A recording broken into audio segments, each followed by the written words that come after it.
Now we're connected to the electronic section here. Good morning and welcome to Interfaith Community Sanctuary, all of those who are here and those who are joining us out there in cyberspace.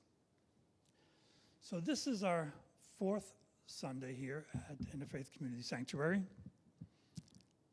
And it is also Palm Sunday for our Christian friends, the 15th day of Ramadan for our Muslims. Yes? And I was just going to get to that, but Rich has reminded me it's also Purim for our Jewish brethren.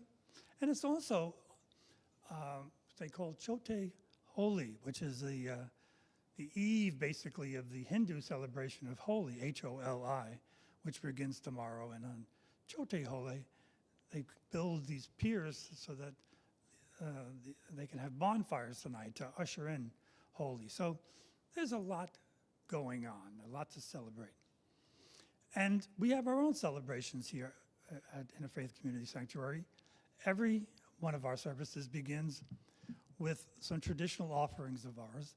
And one of those, or two of those, is inviting in our ancestors and acknowledging our first peoples. And to do that this morning, Chris has been so kind as to volunteer.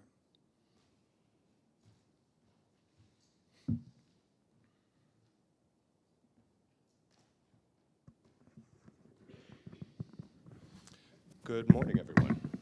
And I'd like to honor our ancestors first with a prayer that I found, and I hope it does them respect and reverence. As it says, "Dear ancestors, we come to you in reverence and respect, seeking your guidance and wisdom on our journey of healing. We honor and remember you, our beloved forefathers and mothers, who have passed on before us and have left a legacy of strength and resilience. We ask for your help in healing the wounds of our past, to release the pain and suffering that has been passed down to us through the generations. We ask for your forgiveness for any mistakes we have made and any harm we may have caused. We seek your guidance in understanding our heritage and connecting with our cultural roots. We ask for your wisdom in embracing ourselves and in living in alignment with our passions and purpose. We ask for your protection as we navigate the challenges of life and your strength as we strive to make positive changes. We ask for your blessings on our relationships and for harmony in our families. And we give thanks for the love and guidance you provide and for the opportunity to connect with you. We honor and respect you, our dear ancestors, and ask for your continued blessings on our journey of healing and growth. Amen. I'd also like to offer a acknowledgement of the land that this building sits on and the land that many of the buildings and that places that we gather throughout the cyberspace world. This land is native land, and many peoples have been passed through here before the European settlers. This land was held sacred by the Coast Salish people. Specifically, I want to honor the Duwamish. There were many other tribes in the Coast Salish group, but the Duwamish particularly, even though Chief Seattle is recognized as one who was of the Duwamish, his group in that name has not been recognized officially by our government.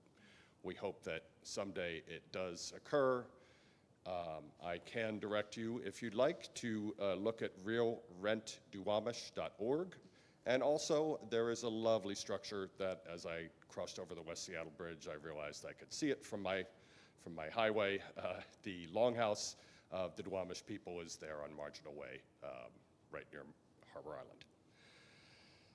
Island. One last thing I'd like to offer as a prayer of thanks taught to us by Siswinkle Laura Boucher. What I'd like to do, and if folks would like to join me, just gather all that is We want to offer up to Creator all of our humanness, all of our joys, our sorrows, struggles, and happiness. May we offer this to the Creator and gather that all together in our hand. As we do that, we will raise up our hand to the Creator, and as the Creator recognizes this, he may or she may offer a gift to us that we then return to our breast. As we do that, we say the sacred word, oh. So again, deep breath, drawing all together. Oh. Blessed be. Thank you, Chris. And another one of our traditions that we have every week is to make an offering to the Divine Feminine. And this morning, Sally Jo has been kind enough to volunteer. Good morning, everybody.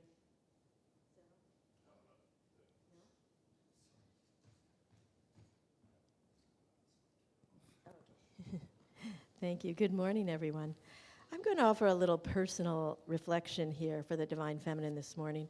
I've been thinking a lot about the Divine Feminine this week as I have been working to create the, with help from my friends like Julia, working to create the order of service for Karen's memorial service, Reverend Karen Lindquist's memorial service next Saturday.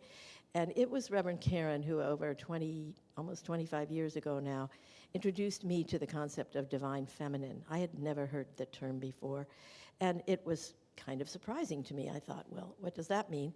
And naturally, being the teacher that Karen was, she never sat down and defined it for me, but through a long series of services and talks and just her presence for 24 years taught me a lot about the divine presence. Herself, Sybil Lundy, Isla Ross, people who were in her group of people who were presenting about the Divine Feminine. They used to do it for a while. They did a fifth Sunday.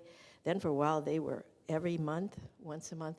And I learned so much from these services and from the worship that entailed, and we'd sometimes have whole yearly themes. And one of the things that stands out for me the most in all that I learned was one service where they were talking to us about, they asked us as one of the spiritual practices they offered us to help us connect with the Divine Feminine, all of us, not just women. It had nothing to do with women, actually. It had to do with the feminine energy that is within all of us, including the divine. And they suggested that we look for some kind of an outer symbol, some kind of a symbol in our life or in the reality, in the real world, that we could look at it and it would remind us and connect us with the Divine Feminine. And that's all they told us, and I went home very puzzled that day, like, what are they talking about, really? And I pondered on it because I thought, you know, I have to keep conjuring up what is Divine Feminine. I didn't have an image for it or a sense of it, even after many years of hearing about it.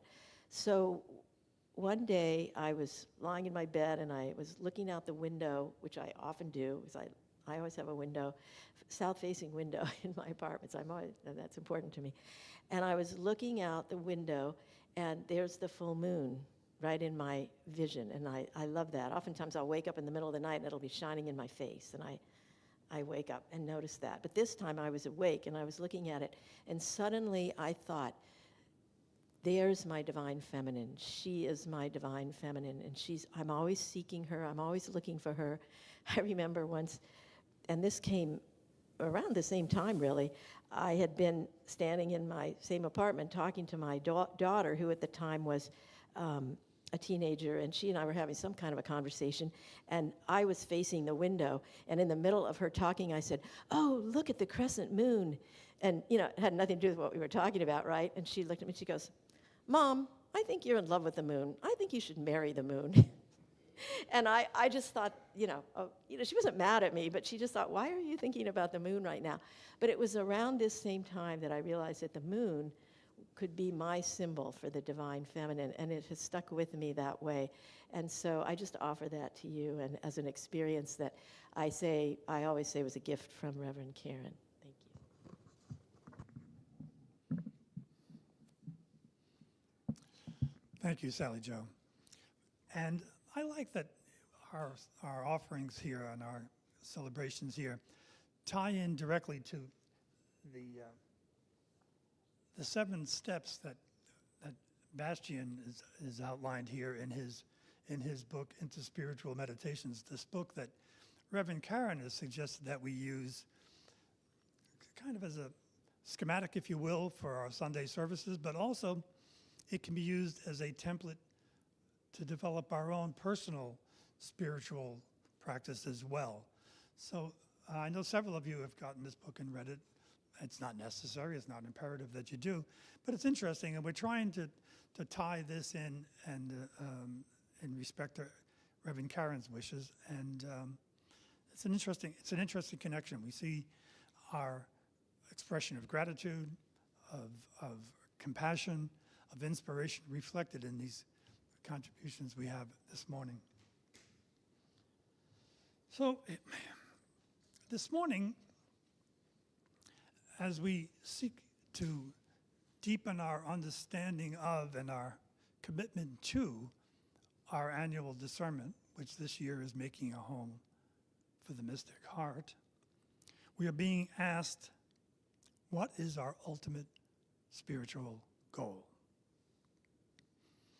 Now that strikes me as a difficult question. If I was to ask you what is a spiritual goal, or one of your spiritual goals, it might be easy to grasp onto something. I'd like to be kinder, more generous, whatever it is.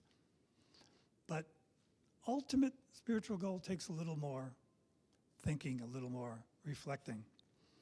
But that is exactly what we are expecting from you today. So for this next hour or so, try to keep in your consciousness what is, or what should be, what will be my ultimate spiritual goal. Now, from the perspective of this year's discernment, making a home for the mystic heart, it's not as difficult to get to that because the heart that we're making a home for is a mystic one. Now, mystic is a word that takes a little explanation. Okay, I don't want to be tiresome here, and I know that we touched upon this before, but as Socrates taught us a long time ago, any good discussion begins with defining your terms, especially those terms that people can have different opinions about. So I think we're pretty clear what heart means, and I think we're pretty clear what a home is, but mystic is a little bit more difficult.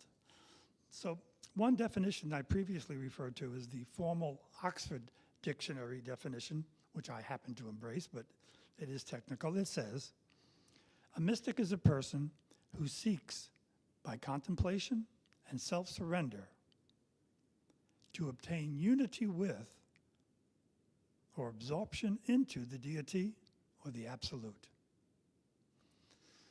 Now, that's just one of many, many definitions you can find out there. But one of the things is I've read a number of different definitions is that every one of them includes some reference to a direct personal experience, a conscious contact with God.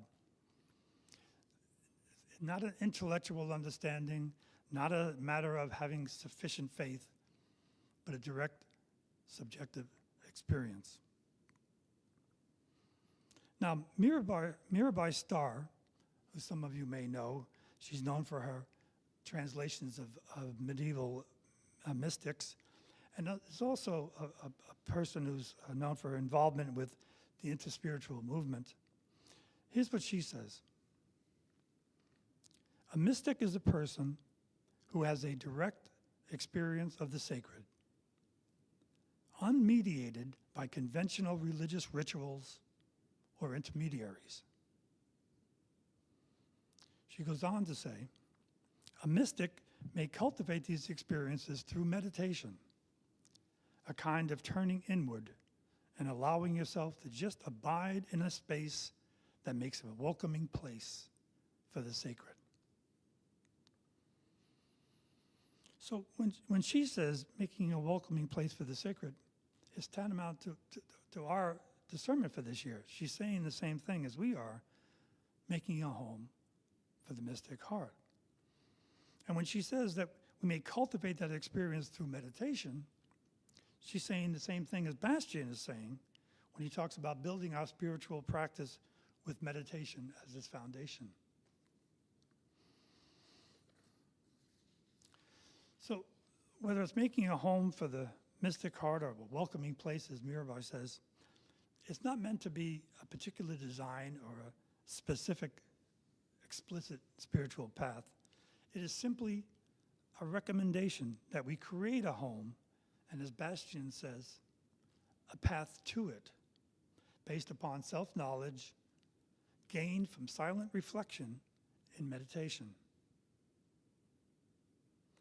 And that place that we build is the same, both for the heart of the seeking mystic, those of us who are aspirants, if you will, as well as for the mystic heart who has already had that experience, that direct encounter with being, with the Supreme, and who knows herself or himself and is at peace and has the serenity that brings. So using these definitions, it follows then that as far as making a home for a mystic heart is concerned, our ultimate goal then has to be to experience unity with or absorption into the deity or the absolute. Now, while I can't deny that it's our hope that it turns out to be the ultimate goal for all of us, it might not be. You might not buy into this at all. You might say that's all well and good for a nun or a monk or someone who's leading an ascetic life somewhere. But author and Benedictine monk David Stendhal Ross says, just as we cannot leave contemplation to the contemplatives, we cannot leave mysticism to the mystics. It would mean cutting off the roots of human life. By putting mystics on a pedestal in our mind, high, out of reach, we don't do justice to them, nor to ourselves either. A mystic is not a special kind of human being. Rather, every human being is a special kind of mystic. I might just as well rise to this challenge and become that unique, irreplaceable mystic that only I can become. There never was and never will be anyone exactly like me. If I fail to experience God in my own unique way, that experience will remain forever in the shadow of possibility. But if I do, I will know life by the divine life within me. He goes on to say, contemplative life is putting together a vision and action. Vision alone, meditation alone, is not true contemplation. We must put vision into action. All of us are called to contemplation in this full sense. If we want to live healthy lives, we have to build into our daily life moments of vision and let our actions be formed by that vision.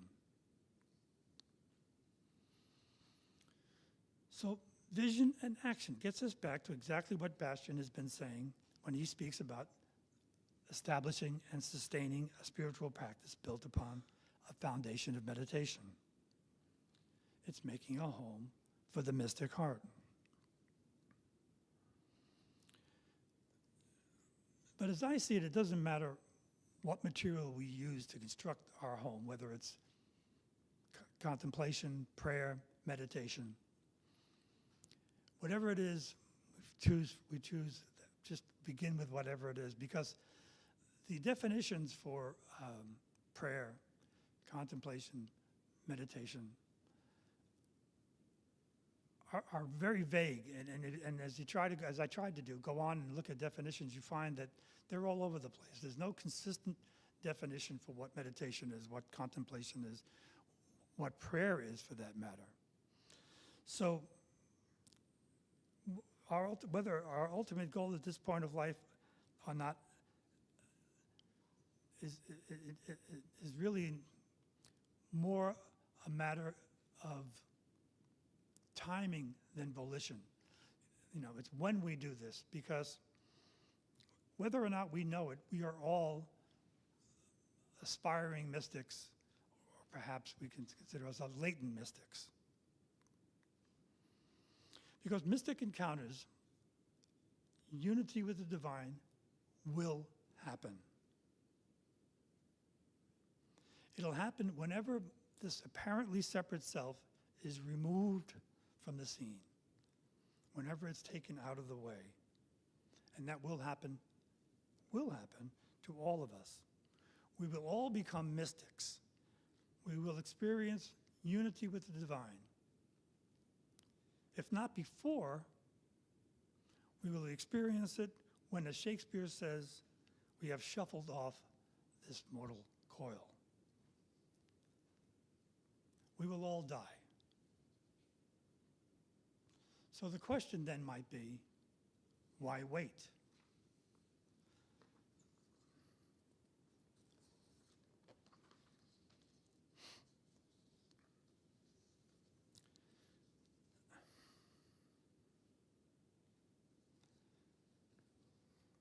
So the good news is, for those of us for whom this makes any sense, and for those of us who want to make a change, that union with the divine, that mystical experience, can happen here, it can happen now. We can recognize the benefits of that, both for ourselves and for our relationship with others. That is what the mystical arm of virtually every spiritual path tells us. We do not have to wait to experience that unity or absorption into the deity, and to realize that our essential selves do not share the limitations and fate of the body. We just need to find a way to get our apparently separate selves out of the way. And that's where the spiritual practice of Bastian and others that we've been speaking about comes in. Now, it's true that the experience of unity with the divine can happen suddenly, without preparation, with an illness, a trauma, a wondrous act of divine grace, perhaps. But for most of us, it comes from developing and sustaining a spiritual practice, a practice of self-inquiry and growing knowledge of our true self through contemplation, prayer, meditation. Catholic monk, author, and teacher Wayne Teasdale, who is known as an energetic proponent of interspirituality, says, "Spiritual practice is the core of our transformation, and it requires what can be called the contemplative attitude, a disposition to a life of mystical depth. Spiritual practice often means, and other forms of inner expression, silence, solitude, and mysticism, the seeking of illumination and wisdom. These are further parts of the contemplative experience, a process of our ultimate evolution, our own unfolding to higher states of consciousness." So, all of what's been said so far here today is not intended to be a cajoling as much as an invitation to make the embrace of divine love your ultimate spiritual goal now, by establishing a meditative, contemplative, or prayerful practice so as to find that peace and serenity we all desire and to positively change our activities and our relationships as we share our being with God, with those near and dear to us, and with everyone and everything on earth. In short, for the benefit of all.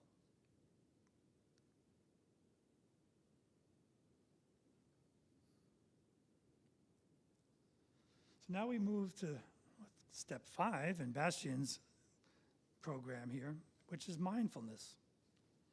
And he tells us to become conscious of all we usually take for granted, to be present in each moment. And as we explore mindfulness today, I have the pleasure and the privilege of introducing a friend of mine, Jonathan Van Valen. Come on up, Jonathan. And Jonathan is going to take us through a mindfulness practice this morning. You need to adjust that microphone so you can be heard. Don't break it, Jonathan. What happens if pieces of the microphone fall off?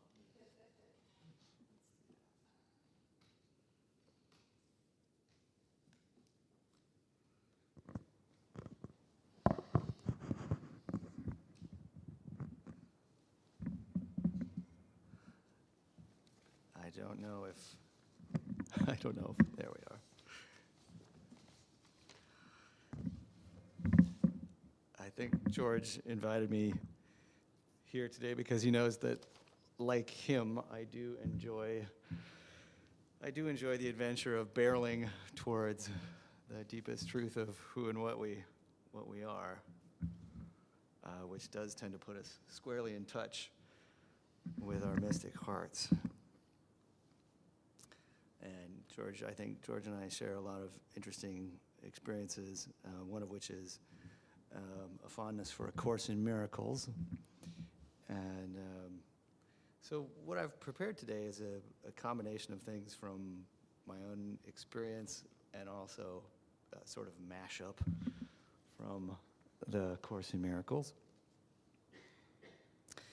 And when we spoke about it earlier, George was very clear, I thought, quite aptly, that there are sort of two directions in which these things go.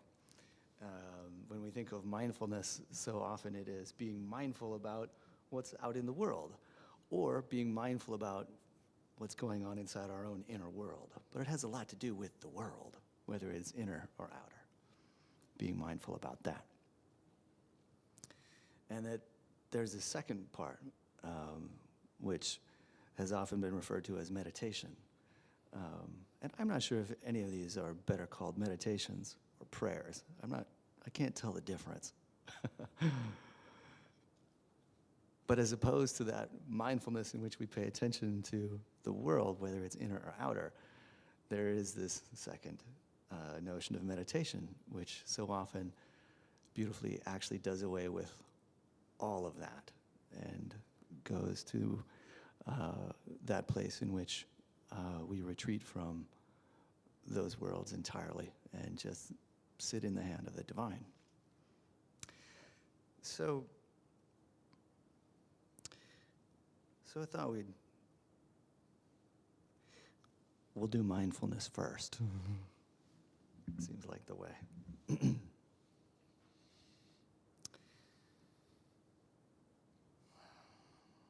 So I do invite you to make yourselves as comfortable as possible.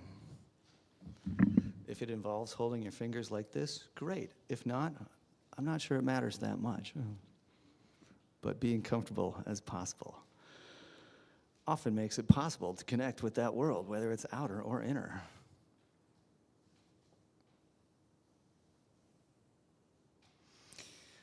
Deep breath never hurts either. And by the way, there is science behind the notion that if you take a deep breath in and then hold it just a little bit and then take another in and then let it out, it tells your entire nervous system to calm down, like this.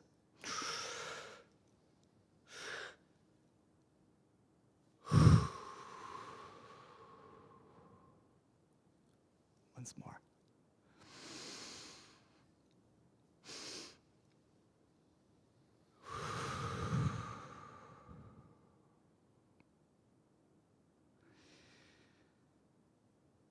Deep within you is everything that is perfect.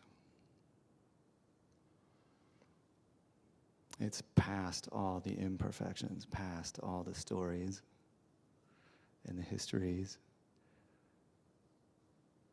frequently past all even the feelings and emotions that are attached to those stories. And it's ready to radiate through you and out into the world.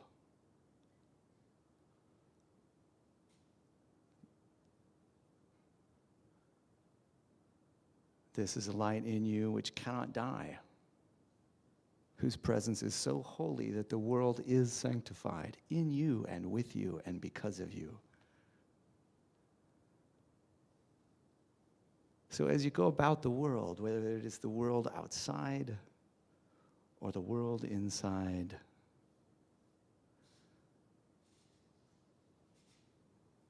as you go about the world, meet what is beautiful in it. And may you know this quiet presence and share that beauty in this light.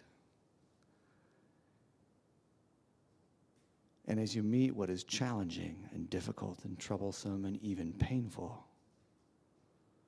may you step back again into that light within you and meet what is difficult, knowing that it cannot dim or even touch that inner light at all. This is one of the ways salvation works, as you step back and step back from all those appearances. The light in you steps forward and encompasses the world. This is not theoretical or outrageous or poetic, but something you actually do touch within yourself every time you touch whatever is within or without with any lovingness at all. And this is an experience all of us know well. So may you tap into that love that has been eternally with you as you meet the busy doings of every day, outwardly and inwardly.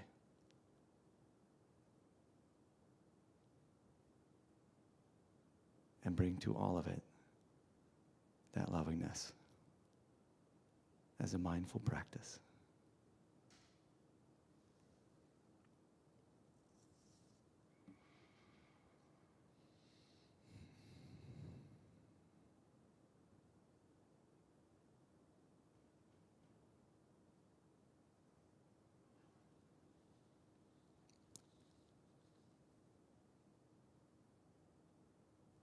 Amen. Thank you, Jonathan.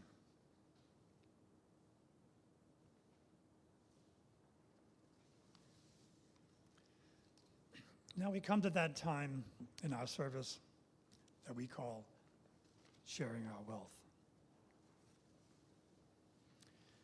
And we share our wealth monetarily, and if somebody would grab the basket, we can pass that around.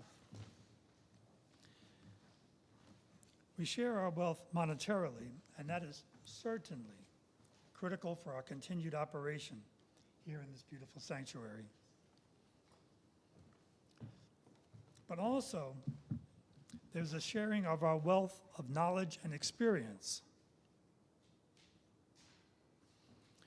that we share with others, which is just as critical for the continued mission of this sanctuary, which is to serve as a center of light for all seekers of divine wisdom. And that ties us directly to another segment in our service, and that's upcoming gatherings. And this month, as was mentioned by Sally Jo, we have a particularly significant and poignant upcoming gathering, a blessed event, and that is a memorial service for Reverend Karen this Saturday at 3 o'clock. you want to say any more about it? Jamal, would you like to say any more about the service? Can you grab the microphone, Jamal, please?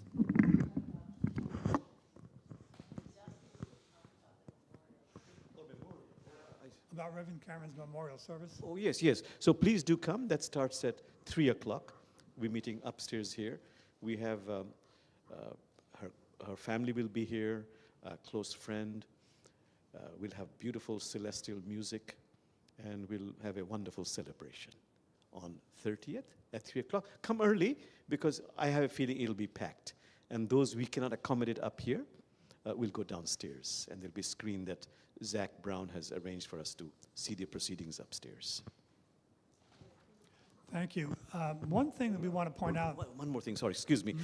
It is the month of Ramadan.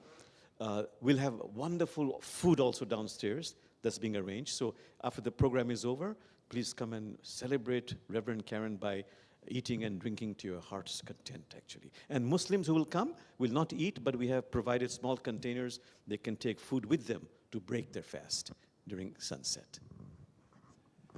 And one other thing that we ask is that we're expecting a pretty good turnout, as well deserved. And we have a very small parking lot. So what we're going to try to do is to reserve the parking for those people who are elderly, infirmed in some way that makes it difficult for them to walk any distance. And as a result, we're asking you, if you come to the service, is to park somewhere else, to park on the street. It's supposed to be beautiful weather. A lot of people should be out and about, leaving parking spaces for us on the street. At least that's what I think the universe will present to us. So if you would be mindful of that, I'd appreciate it. So we also have a wide variety of programs and gatherings that we offer here at the sanctuary. And if you have yet to build that spiritual practice we've been talking about of your own yet, there's a number of offerings here that you can attach to and make as your foundation to build your own tailored spiritual practice. I'm just going to read off some of the meetings we have just this week. Okay, just this week. We have Bringing the Mind to Rest tonight at 6 p.m. And that's a meditation in the Tibetan Buddhist tradition, meeting here in person, right in the sanctuary. On Monday nights at 7:30, both in person and on Zoom, we have Remembrance in the Heart of Rumi, which is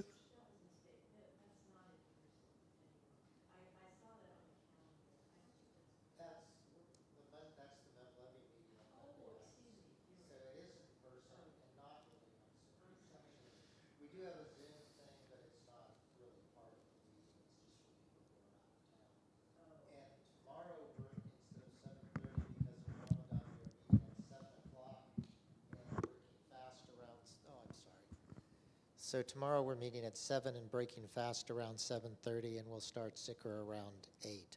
But yeah, we're moving it earlier for the next couple weeks because of Ramadan, and we're incorporating a meal into it. And that's one of the reasons we have a website that keeps us updated so that people like me who are ill-informed can become informed. Okay, on Tuesday evenings, we have Women's Sisiwith Medicine Circle, which is at 6:30 p.m., and that's on Zoom only. Yes, it's here. That's only on the 3rd. Okay. Yeah, but I'm just talking about this week. This week it's on Zoom only. Also on Tuesday, Exploring Rumi's Methlawi Book 2, that's on Zoom only.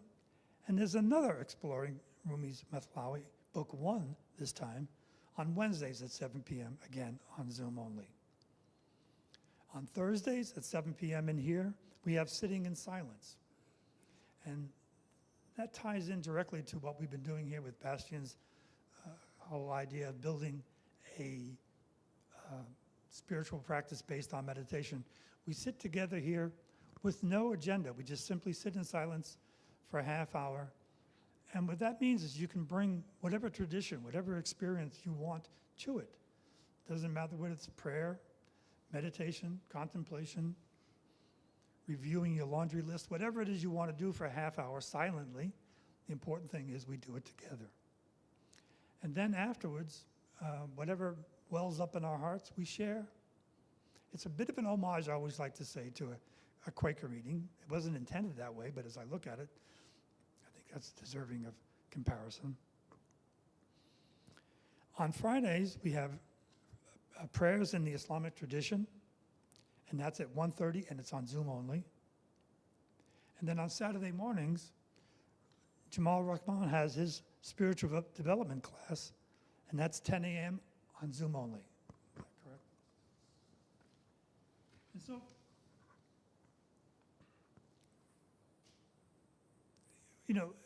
that's just this week. I really encourage you to go and look on our website, where they're now all of our upcoming gatherings are being kept updated and accurate, thanks to Chiaki Weatherford, a woman who Gretchen Rowe was able to entice from among her peace camp devotees to help us.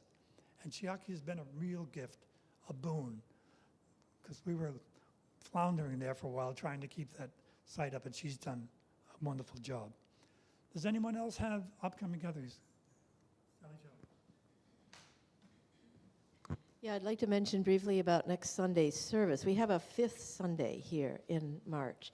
And but there's been an addition to that. So we have a special guest who will be joining us.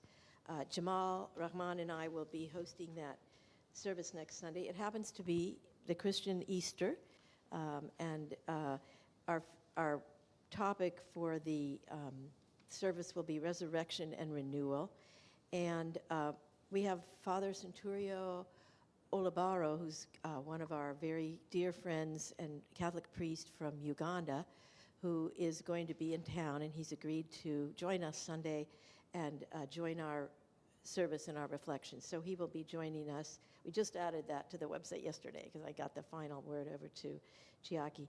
And after the service, when the regular service ends around 11:15 or so, he will be also offering a Catholic Mass, open to everybody. You don't have to be Catholic to participate in this Mass, but that's his tradition.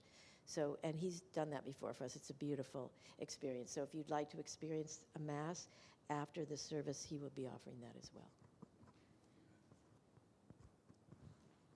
Anyone else?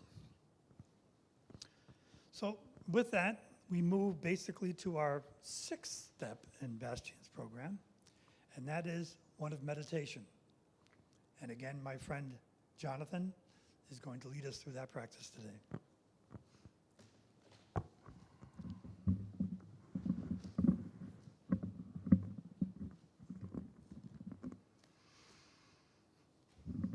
Well, if we weren't already sitting, probably pretty relaxed. I invite you to close your eyes again. And unlike going outward into the world, be it the outer world or even our own inner world, after another deep breath,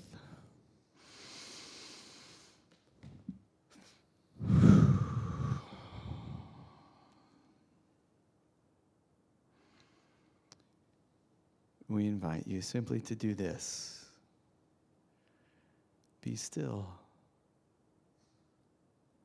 Lay aside all thoughts of what you are, even what God is. Lay aside all concepts you have learned about the world, all the images you hold about yourself. Empty your mind of everything it thinks is either true or false, or good or bad, of every thought it judges worthy, and empty your mind of all the ideas of which it is ashamed. Hold on to nothing. Do not bring with you one thought the past has taught, nor one belief you ever learned before. Forget these three dimensions and even time, and come with wholly empty hands unto God.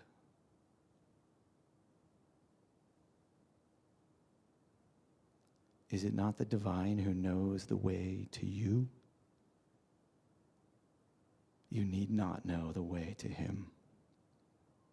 Your part is simply to allow all obstacles that you have interposed between to be quietly removed forever.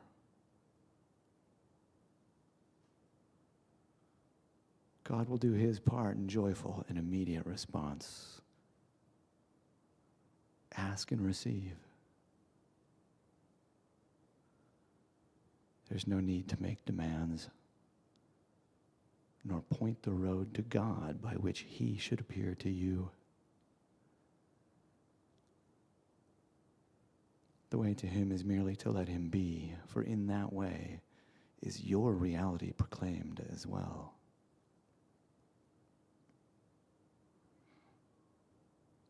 So now we do not choose the way in which we go to him, but we do choose to let him come.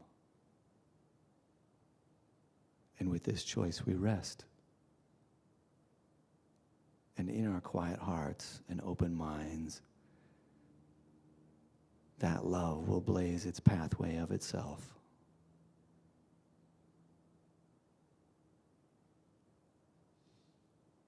God knows his brethren and knows the way to them. He does not need them to show him how to find his way.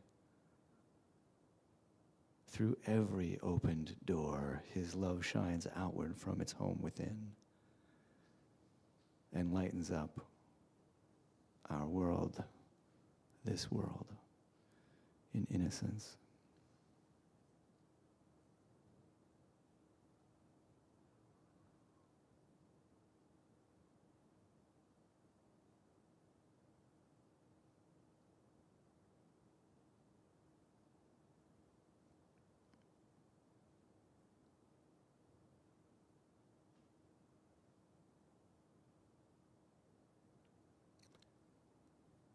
Aho. Amen. So it is.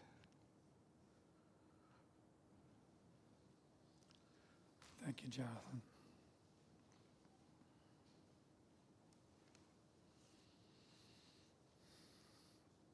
So, today's messages are fundamentally intended to stimulate conversation among us. And yes, perhaps to provoke and encourage us all to develop and or deepen our own spiritual practice and reach what is our ultimate spiritual goal. And getting started isn't all that difficult. Sometimes it is just as simple, as Nike would say, of just doing it. Irish poet, author, and priest John O'Donohue tells us, sometimes the greatest challenge is to actually begin. There is something deep in us that conspires with what wants to remain within safe boundaries and stay the same. Sometimes a period of preparation is necessary, where the idea of the beginning can just gestate and refine itself. Yet, quite often, we unnecessarily postpone and equivocate when we should simply take the risk and leap into a new beginning. We don't have to wait to become perfect human beings or somehow deserving in order to start our spiritual journey. We are all flawed human beings. All that is necessary is that we begin. And I will end today with these lines from a Leonard Cohen poem and song, Anthem. Ring the bells that still can ring. Forget your perfect offering. There is a crack in everything. That's how the light gets in.